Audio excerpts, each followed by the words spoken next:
Welcome to Signs of Life, exploring survival of consciousness. Brought to you by Forever Family Foundation. On the web at foreverfamilyfoundation.org. I call your name. The echo is haunting. The echo is always the same. I call your name. The echo is haunting. An echo can never be changed. So I call your name. Your name. Hello and welcome to Signs of Life Radio. I'm Kimberly Saavedra, Director of the Comlock Center, and I'd like to welcome you this evening to Signs of Life Radio. And this personal episode is about your personal experiences. We like to talk about all kinds of things here that will help us understand our experiences, to accept them, to trust them, to integrate them.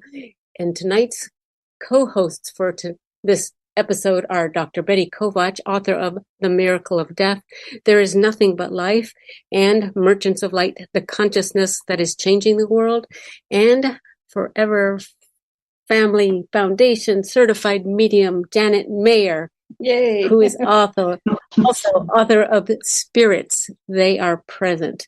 We're glad to be together with you again, and we would encourage you to face your fears, to dare to be bold and brave, and realize that what you've experienced and what you can share can make a difference in other people's lives. The numbers for you to call in to join our conversation with a comment, an experience, a question, that pertains to the subject matter of this show are 888-627-6008 or 323-744-4831. And just a reminder that although mediums provide a valuable connection to the deceased, this show centers around your direct experience, which do not involve a medium. So hello, Janet, and hello, Betty, and welcome, everyone. Hello. Thank you, Kim. So, Janet, what kind of wisdom do you have for us to begin the program with today?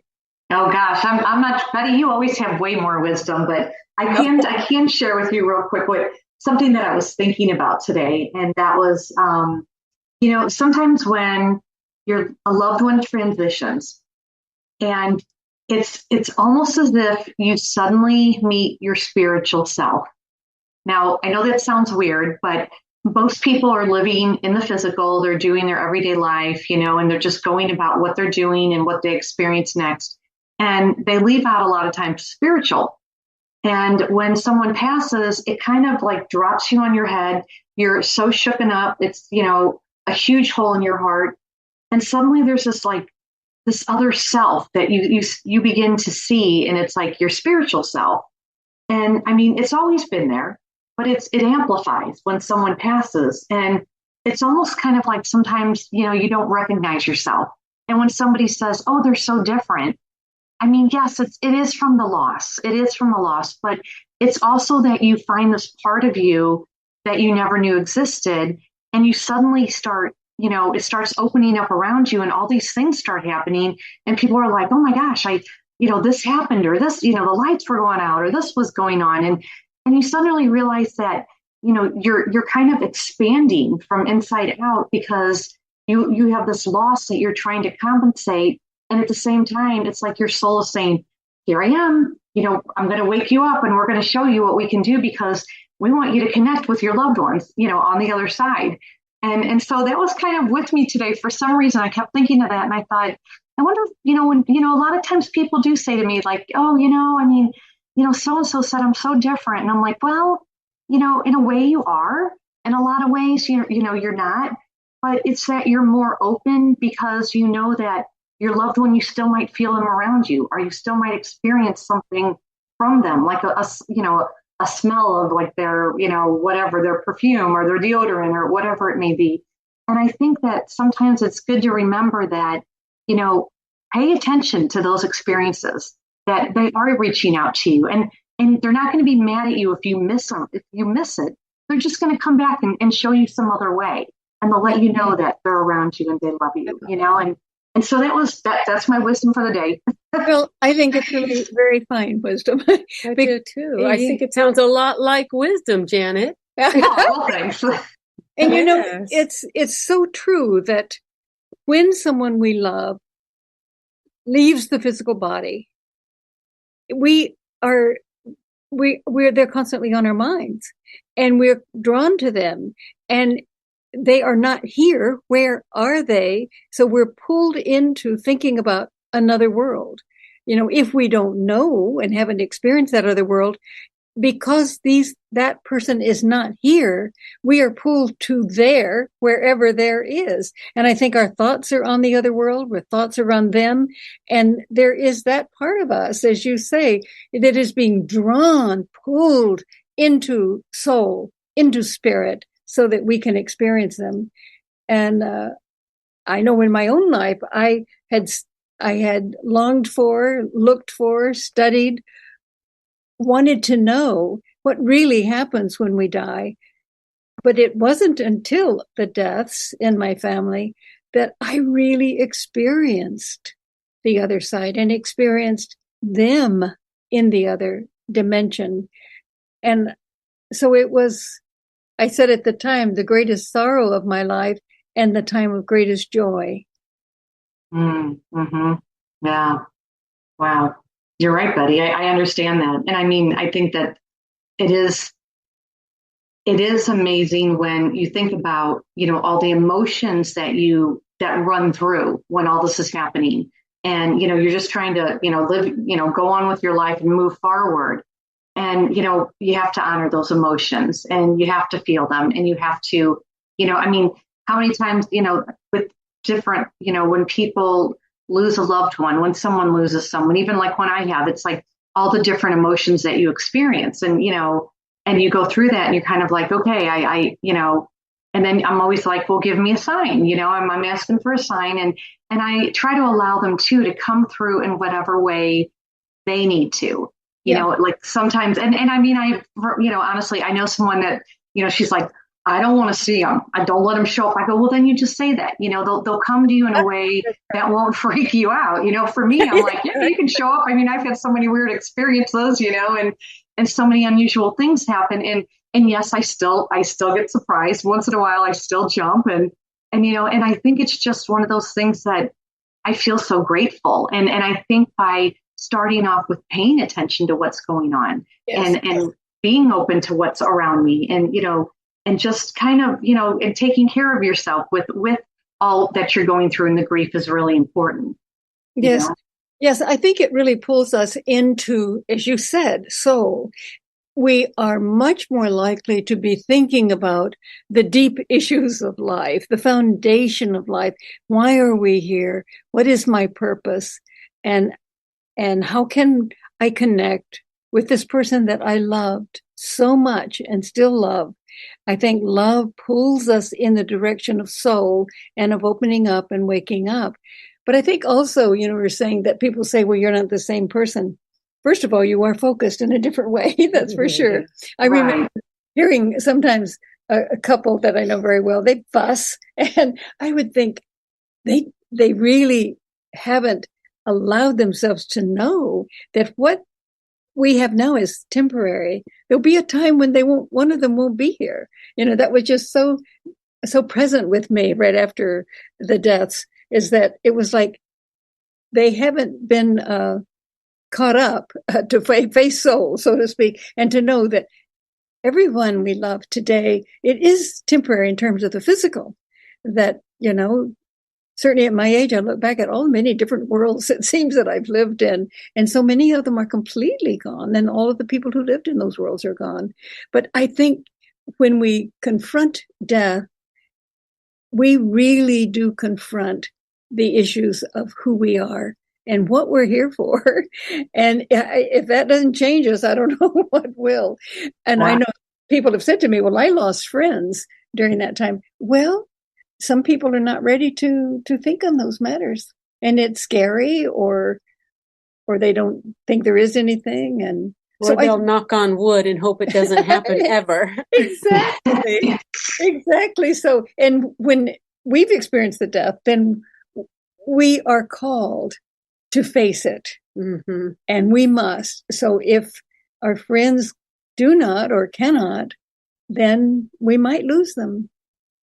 Mm-hmm. And that's true. That's true. And I think, and another big reminder with all of that is, to not put your loved ones in the past. They still exist. They're still around. And when we are open to them in a new way of them being, they've transitioned, they're on the other side, however you want to say it, they're still, they're still alive. They're they just lost their physical body. And, That's right. And I think too, that's something as people are like, well, they're gone forever. And you're like, well, really look at it that way. I don't think they really are. I mean, I've had too many experiences with loved ones that have come back, years later, even. I mean, I think my grandmother came back to me to give me information I needed to know, like over 20 years after she passed. I mean, she passed when I think I was, a young teen and so it's kind of like a reminder of, okay, when we ask them that if we need to know anything and if they can come to us and give us a heads up, that's great. Or if there's something, if a loved one, we just need comfort for them. And I mean, I'm sure with you the same way, Betty and Kim, is when when you've lost someone, every once in a while, boy, you really, really feel their energy really strong. And then something happens that day that just totally is exactly them. It's either like an affirmation of some sort, or you see a sign with their name or something, a song or something happens that it's just like it makes you stop in your tracks and say, okay, I know they're here, thank you. I needed this today. And then you can kind of move on. And it's a good thing because it's almost like, they give us comfort from the other side, which, in a way that's pretty wonderful. Oh, yeah, we need that. Yeah, we certainly need that. I think that it's absolutely the heritage of our human species to be in touch with that world. And we've lost it for several hundred years, more than that, more than 2,500 years at least, because of the Orthodox teachings, and so we kind of lost that connection to the other world. I think gradually we're building it back by people like you, by people who experience it and tell others, and by our callers. Where are you guys? You're not calling in. Maybe they need the number again. Yeah, give them the number again. Yeah.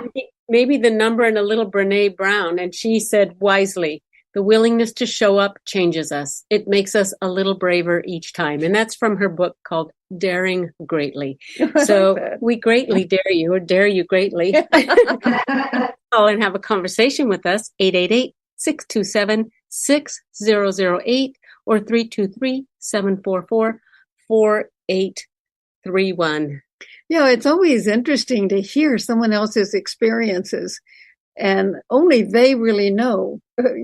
Sometimes, it's just amazing. We all know that is amazing, but sometimes they know precisely that particular object or that particular occurrence is so meaniful to them.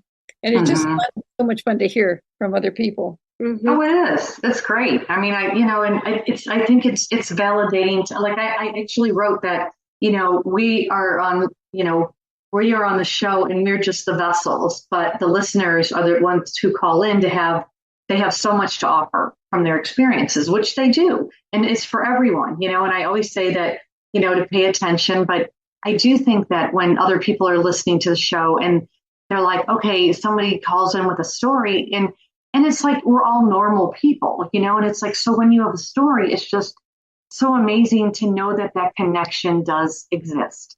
And I think that's what's really important with this, is to remind people that we do all have that connection and it does exist. And I'll go ahead and I'll share a quick story since, we don't have a caller right now, but when my son was little, and I might have mentioned this story before and I don't remember, I remember that I was really tired one night, and maybe I even said this last month, I don't know, but for some reason this popped into my head again. I was really tired and I was rubbing his back at night. And, and I was singing to him and I was like, I just wish someone would rub my back. And with that, someone did. And I literally flew out of the room and then I walked back in and I was like, okay, maybe mean it like that. Yeah, but at the same time, it was kind of like, letting us know we do have loved ones around, that we do have, spirits or guides or, whatever you may call them, angels around you, and that they are watching out for us. They are, as much as, what anyone can. And I think that's important too. And I think that it always reminds me how close and how available they really are, and our loved ones are. And that when we talk to them and we do hear from them and we do get messages, and that, I do suggest for people to write it down and to, either keep a little journal or, write something where, type it up on their computer if they prefer, or in their phone. And then you begin to see sometimes either a pattern, or you notice that when you're having a rough day, that's the day that they seem to pop up. Or, there's people that call and say, well, they never show up. I don't know where they are. And it's like, oh, they're there. They're there. And they're probably dropping little bits and pieces around you.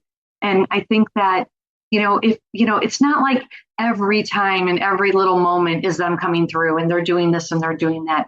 But I do think that, especially when you're going through a difficult time, your loved ones are around you and they are there to be there in support for you.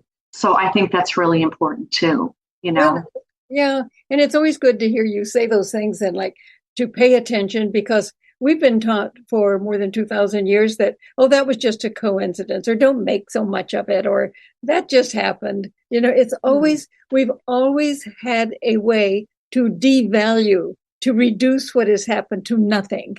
And so to retrain ourselves to pay attention and to really let that spirit come through so we experience it is life-changing, actually.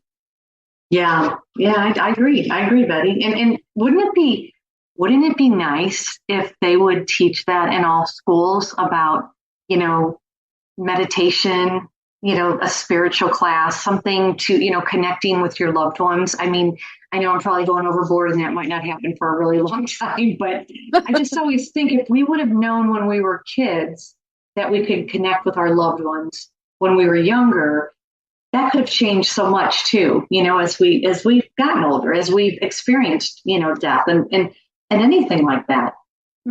Well, even if we would recognize the knowledge that we do have now of the mind and know how certain breathing techniques, the kind of relaxation, and teach children, to breathe and from their tummies, which they pretty much do because they have those big little tummies. Yeah. And then as they get older, like in kindergarten or grade school, to learn how to relax, to have a quiet time, just to breathe and feel their body totally relaxing and to get into another state, another frequency. That in itself would be so valuable. Oh, yeah. Right. Janet, did you ever have a sense of who it might have been who was touching your back way back when?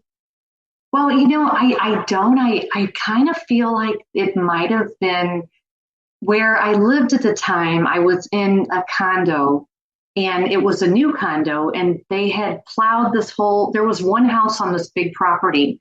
And after the woman passed, they, plowed that, and then they built houses, and they had all this they had condos. And at the time, and this was many years ago, I really felt like it was like an older woman. And then, months later, when I had another experience with a woman at the end of my bed, and she basically was trying to let me know somebody was, stealing out of our car outside the window. And she was holding her hands up and out. And I always remember that and I think that was her just watching over her land, that she loved it so much and she loved everything around it.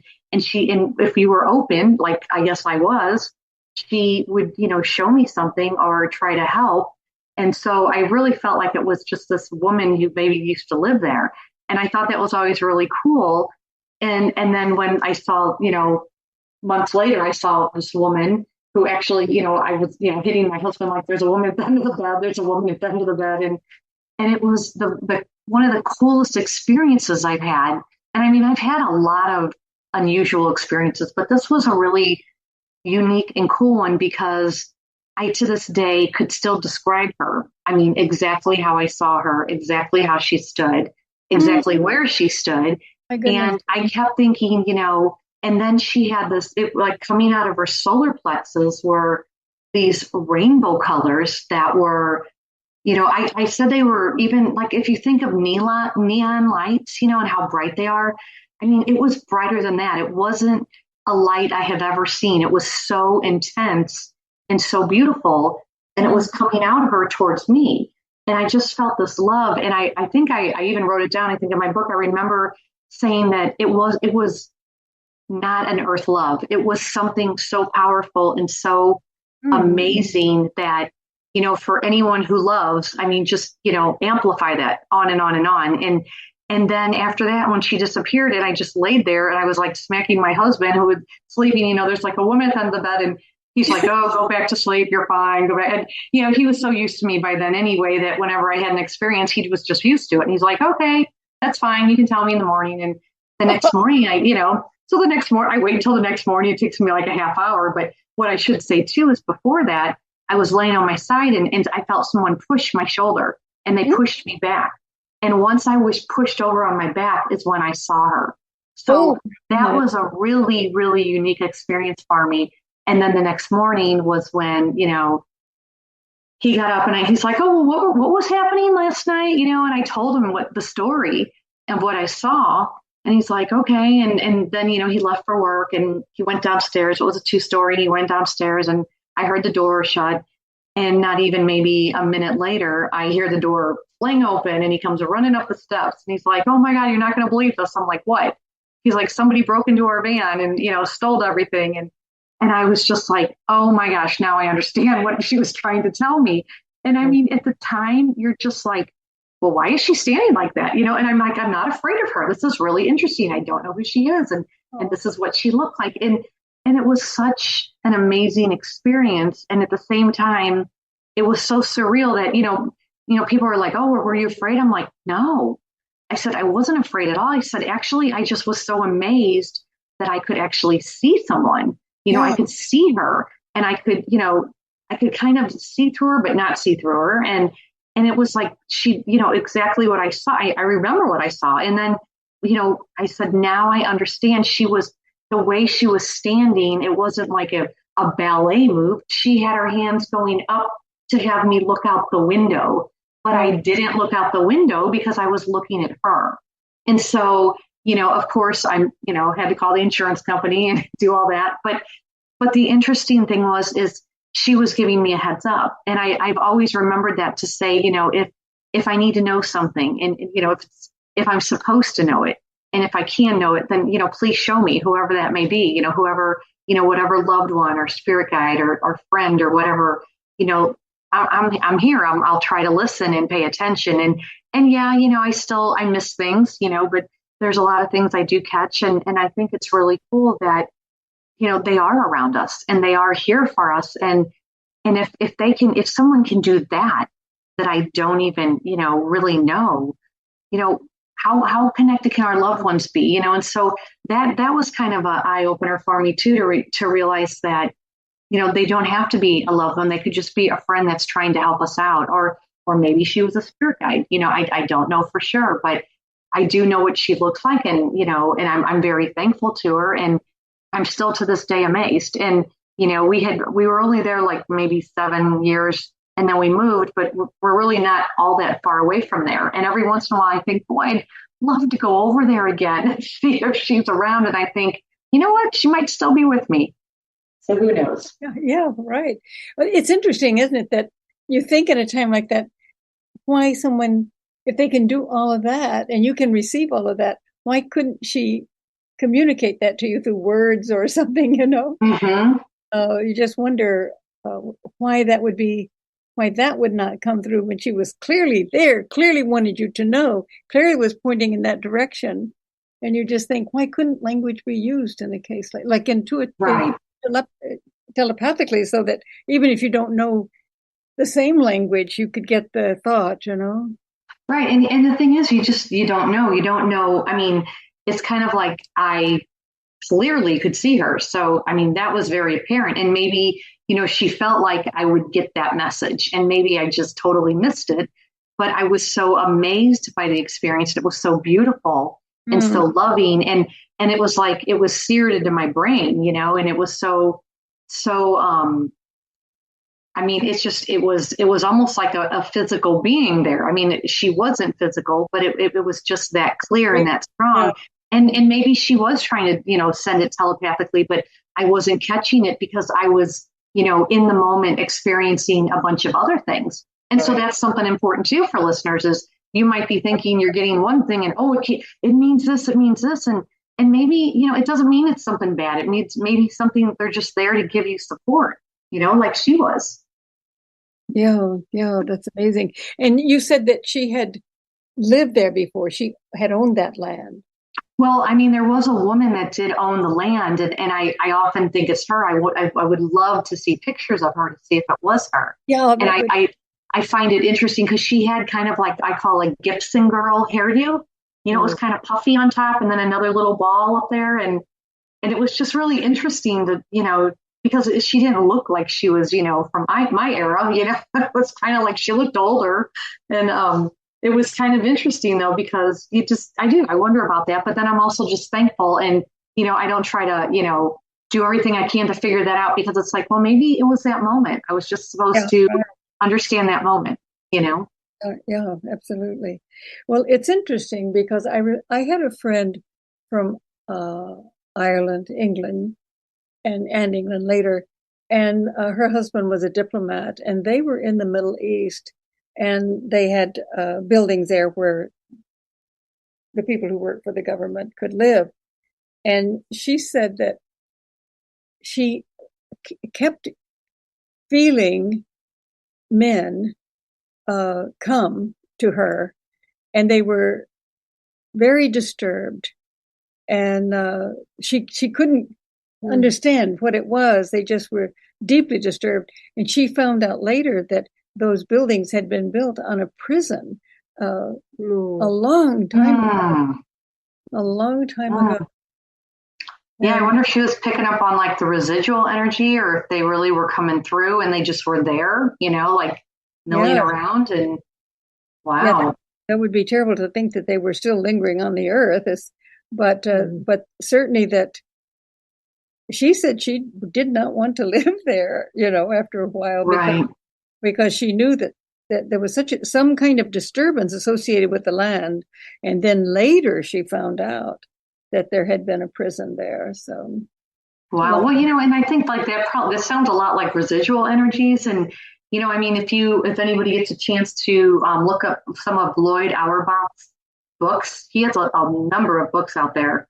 And he has a couple books that are on, I'm trying to see if I can see what it is. I think it might be a paranormal case book. I think that's what it is. I'm not sure if that's the right one, or he has a number of books out there, and it's kind of cool because he talks a lot about stuff like that. So that would be kind of cool for people to check out. That is amazing. His work of, what was it about the ship? There was a ship and the people who had worked on the ship. Do you remember that particular case? I don't remember the details of it, but people were touring it. And there were stories about the various men who had been on that ship and died on it. And some of the men were real womanizers, and the things they did had been written about. They're very typical of them. And these women who came on actually did experience that. So Auerbach is really very interesting. I think we have a call. We do. Before we take a call, I just want to say for anyone who is interested in checking out his books, it's Lloyd and Aurbach. Aurbach. Lloyd Auerbach. A-U-E-R. Oh, is it A-U-E-R? I don't know. Well, that's close. You'll anyway, find it close, anyway. Yeah. Okay. Hi, Brooke. Thanks for calling and thanks for waiting for us. Hi. Thank you. What would you like to share? I think I lost my son about 2 years ago, and I'm just still struggling. And I know anytime you lose a child, there is really nothing that can fill that void in your heart. But the waves of grief seem to hit me just at unexpected times, and just when you think you're doing okay, it's that's not the case. So I'm trying to learn how to manage the waves of grief, I guess you could say.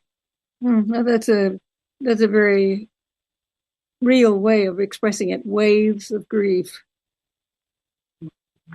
It's just one of those things where you're, I know my son would want me to be happy and live life and do all the things that I never got to do. He was medically fragile, and my whole purpose when he was here was just to give him the care that he needed. And now that he's gone, I'm just trying to refigure out what my purpose is, I think.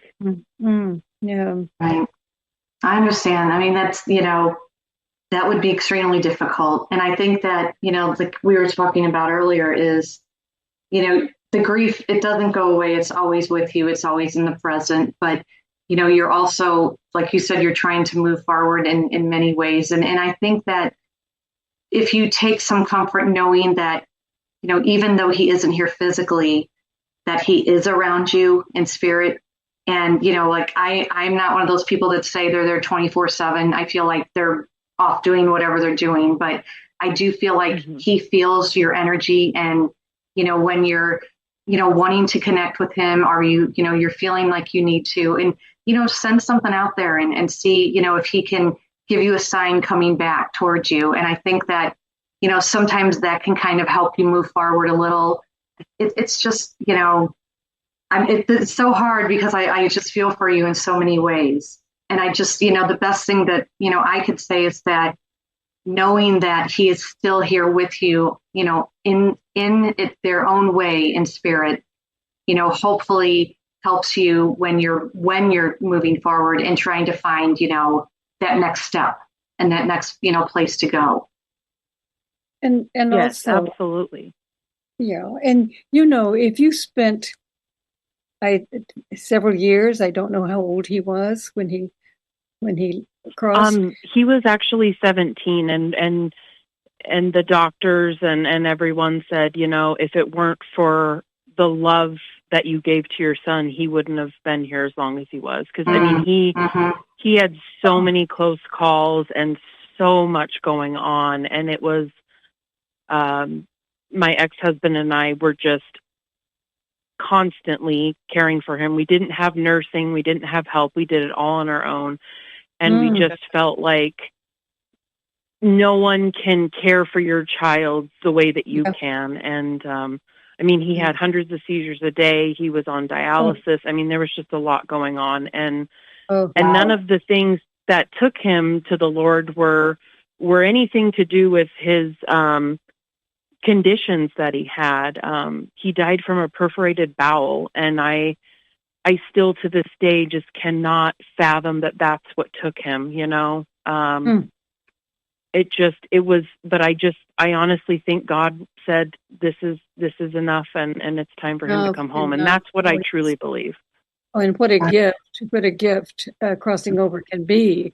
But, I'm thinking about you and his father. But let's think of you just for the moment since you're here. It seems to me that if you had a life of that kind of caring and loving and giving, that you have a future. In a way, you'd have to say that it was what it was in and of itself, but also think how you've been transformed by that experience. There is certainly something for you will find in your life, I think, with that kind of experience of loving and caring for someone like that. That's a huge gift that you've given, and learning that gift through your love has to transform you so much that there's certainly something waiting for you to discover, something very, very important for you. I agree, Betty. I was thinking the same thing, that what a privilege your son had that you and your husband took care of him, all those years, and you did everything, I'm sure, for him. I can totally, believe you've done everything you can for him. And what a privilege he had to have your love and experience your love, that you would do that and just not,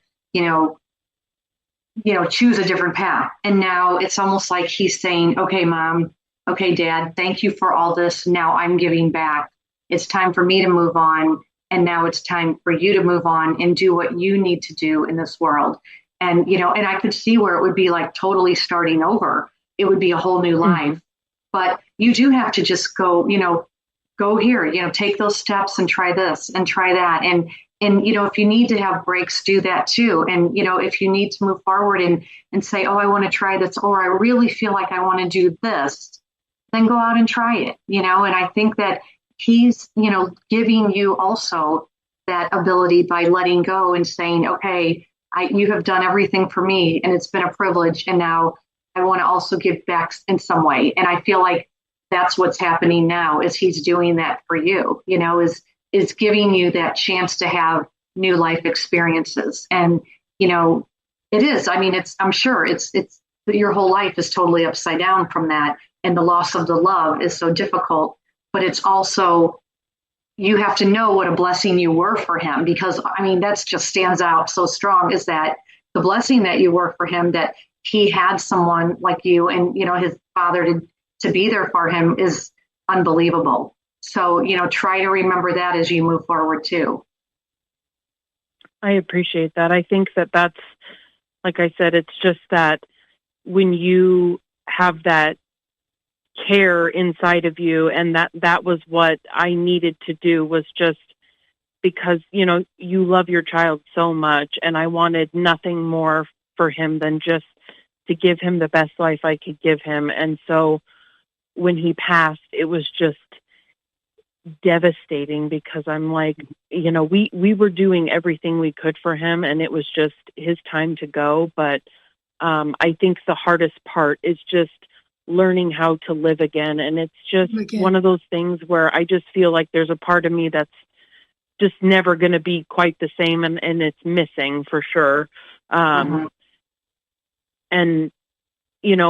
my faith definitely helps me get through, knowing my belief is that I'll be reunited with my son again one day, and he'll be, he's whole, he's healthy.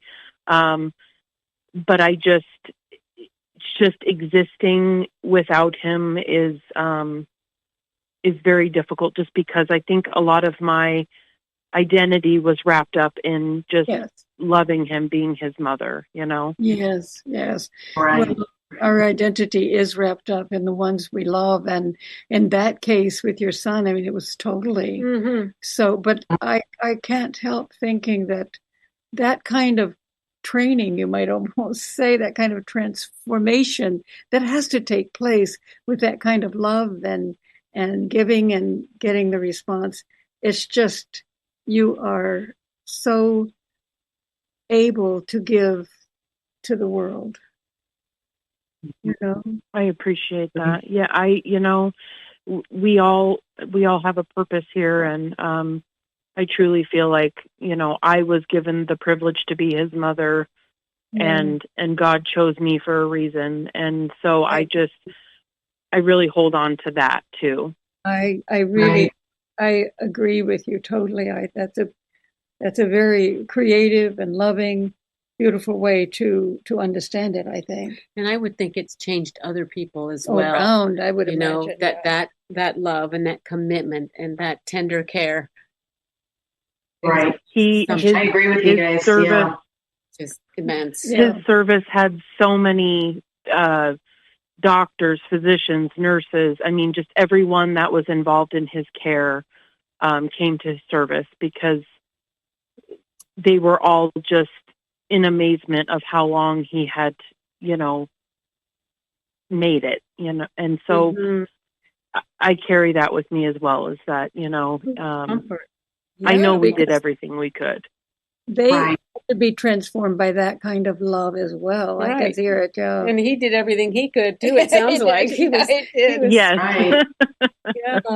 Oh my God. Well, wow. That is a beautiful story. It is. Beautiful love, and it heals people just hearing it. And it's creative. Something beautiful comes out of such love. And there's no way that it can't. Those bonds are not broken. No. They are not. Right. No. It could not be. No. Right. Wow. Thank you. Well, I thank you for taking the time to speak with me and let me just share a little bit about my son. And I really appreciate your time. Oh, well, we appreciate you and Thanks. your Thanks for calling in. Just to hear it is good. Yes. Mhm. Yeah. Okay, Brooke. Thank you. Thank you, Brooke. Yeah, it's beautiful. Take care. Wow. We have Marilyn from Connecticut on the phone, and I don't mean to jump too quickly. Marilyn, are you Hi. still there? We got disconnected for a brief minute there, and then I guess you called back. That was very nice. Oh, that's so great. Thank you for hanging in while we were having a few words with Brooke, and thank you so much. What would I you know. like to That was share? intense. Oh my Yes, gosh. it was. Yes, it is. Beautiful. But love is, amazing, beautiful. Yeah. So Marilyn, what's up? Do you have a story to share with us? Uh-oh. Hello? Marilyn, there you are. Hello? I thought we lost you again. Are you there? Yes, I am. We keep getting disconnected. I don't know why, but maybe these folks don't want me to talk. That's all I can think of. No. They're testing you here. Isn't that funny? Yes. I have a couple of people that I have had consistent, I believe, contact from. They were both teachers of mine, one a music teacher and another a social work mentor. I'm a licensed clinical social worker in retirement right now. But both of these men have, I believe, come to me, my social work mentor, in very dramatic ways, synchronicities. Did we get disconnected again? Uh-oh. Marilyn, are you there? Marilyn? Yes, I am. I don't know why we keep getting disconnected like this. Maybe I need to get on another phone. If you want to try, you can just call right back. If you want, it might be if you're on something wireless. Maybe the signal's just not strong.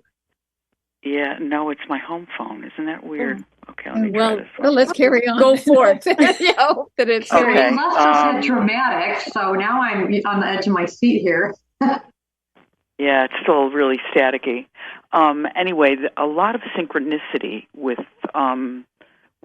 my social work mentor. Too much so to be ignored.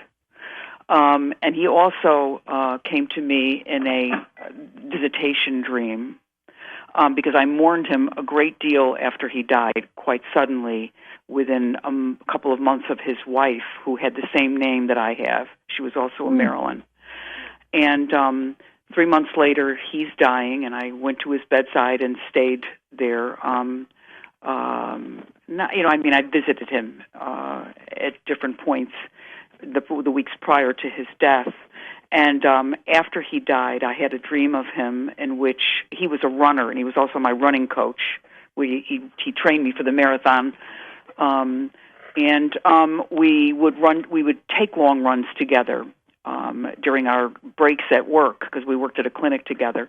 And in this dream, we were walking on a path that separated, and without speaking, he pointed to one path and said, I heard him telepathically say, you go there, and then to another path, and he said, I'm going here.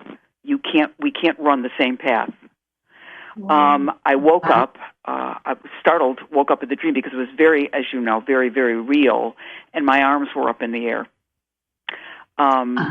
It was very, very dramatic. And there were other times where, another time that a former client that we had in common called me because he wanted to talk to me about this man who had then died. And And I happened to come out of my office, and this young man was in the office and said to his mother, who he was with, "Oh, there she is." They were waiting for me, and I, quite by coincidence, came out of my office. They were in the hallway. I was not expecting them. And, he told me the story of how Paul helped him a great deal and how grateful he was, and he wanted to make contact with Paul's family. So that night I went home and I called Paul's daughter, and I said, this young man who was your dad's son, dad's client, wants to make contact with you.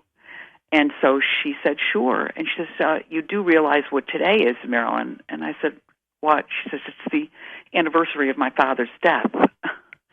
Wow. It was, and I did not remember. Okay, I did not remember. So it was this all happened on the day that Paul died. I don't know how many years before, maybe a year before. But with my other mentor, it was very, very difficult because we were all students of his. I'm a musician too, and he was our teacher. And we would regularly get together and perform together. We were in an ensemble together and various orchestras together. We were accordion players. And he also came to me in a dream. But what became more obvious to me as I deeply mourned him after his death, and I still do, is that I was, of course, walking. I had gone from running to walking. I was walking on a path and very, very sad. And suddenly a song comes to me, and this is how this man communicates to me, through music. Song came to me, the Donny Hathaway song, A Song for You. I don't know if you're aware of it, of the words. And this is not a song that I would sing to myself, or wasn't one of my favorite songs, and not even an artist that, I knew of Donny Hathaway, but I don't listen to him, you know what I mean? I don't have any of his albums or anything like that, but the song came to me, and the lyrics were clearly very, very revealing. And I believe he was talking to me through the music. And he has since he also loved animals, particularly deer. And there was one time where we were related through marriage. An aunt that we had in common who happened to die fall, and then subsequently die after one of our concerts. Wow. I was very, very upset about it, and I said, you got to help me here, Bob. I'm really, really upset about this. And I'm walking as I'm thinking about it and really very upset, and all of a sudden 3 deer come from out of the woods and literally danced in front of me. Danced in front of me. And then go into the woods. I said, okay, everything's going to be okay, because I frankly was afraid I was going to get sued.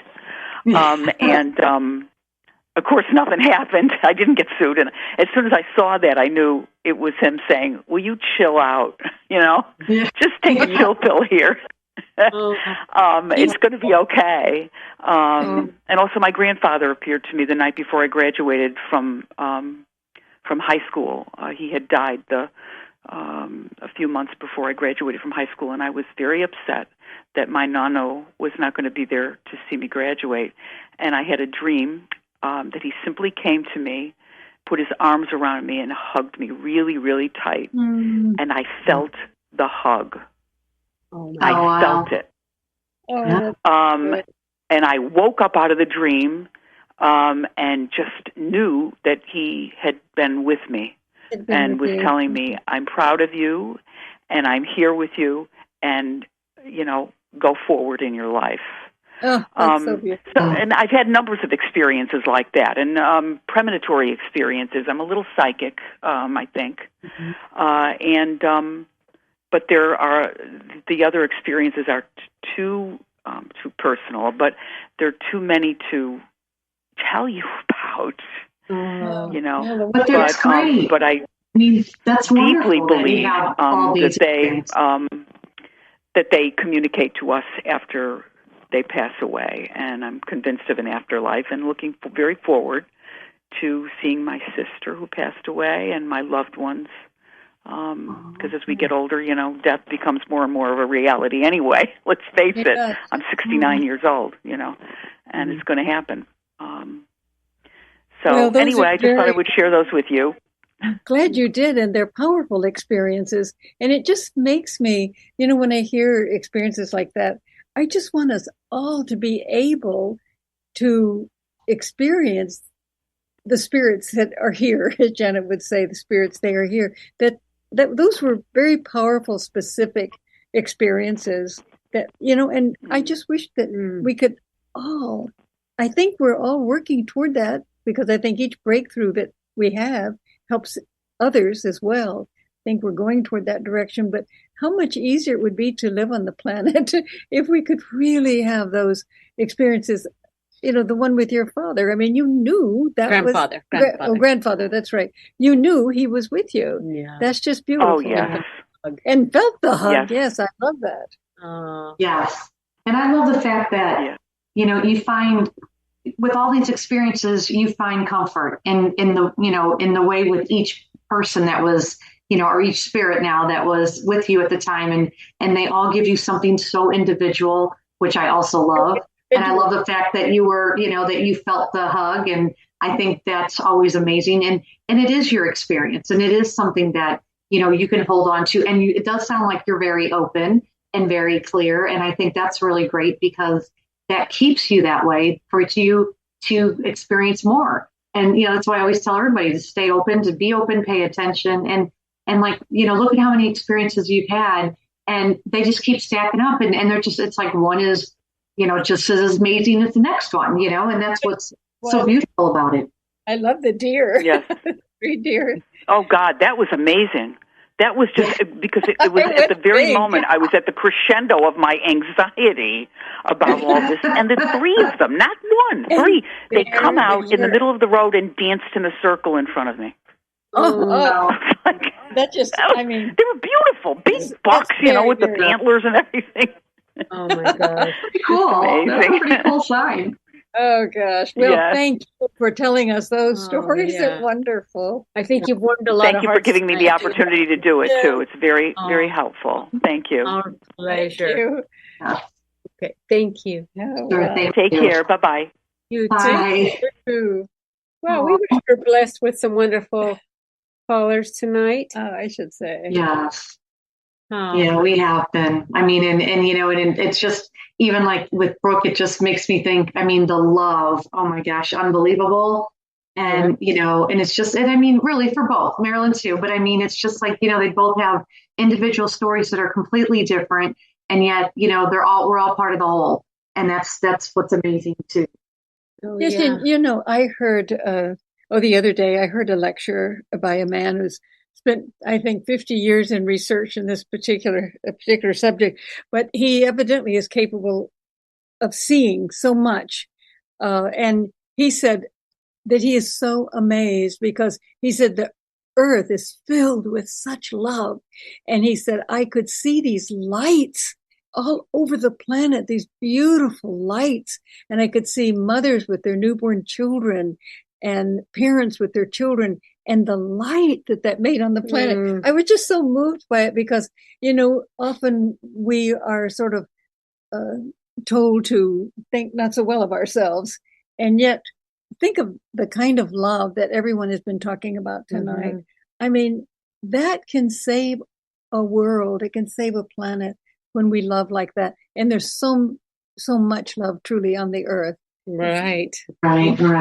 Yeah, that's so wonderful. Well, Janet, we would be honored if you would leave us in these closing words. Yes, I will. This is the Mahayana prayer, and we will end with, may all beings everywhere with whom we are inseparably interconnected be fulfilled, awakened, liberated, and free. May there be peace in this world and throughout the entire universe, and may we together complete the spiritual journey. And that's it. Wonderful. Amen to that. That's exactly right. Yeah. Thank you, Janet and Don. Everyone have a great rest of the evening, day, week, whatever day or week or month you happen to hear this show. That'll be in the archives. We're grateful you join us. Yes. So thank you. Good night, everyone. Good night.